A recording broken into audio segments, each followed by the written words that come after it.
Xullas, tuproqni olib turib tekshirganingizda 50-60 santimetr ildiz atrofini qo'llaysizlar belkurak bilan. Siqqaningizda suv oqmasligi kerak tuprog'ingizdan.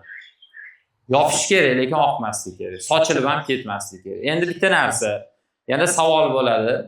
Ya'ni suvni necha tonna berish kerak yoki necha kunda bir berish kerak, qancha suv berish kerak degan savol ko'p uchraydi. Buni javobi oson. Tuproq mana shu vaqtdan boshlab bir me'yorda namlangan holatda turish kerak to terimgacha. Terimgacha yoki tinim davrining oxirigacha tuprog'ingiz bir me'yorda nam turish kerak. Oxiri maqsad shu. Ya'ni bitta shablondagi gap yo'q.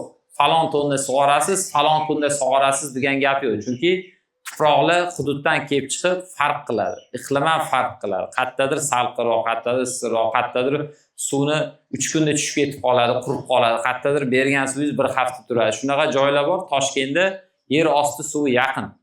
Yer osti suvi yaqinlik hisobiga bir haftada bir suv quysangiz ham nami qochib ketib qolmaydi. Suv tepaga qarab yurib kelaveradi. Bunaqa vaziyatda men 3 kunda sug'orasan desam, misol uchun toshli joyga bergan tavsiyamni shunga bersam, bu xato bo'ladi.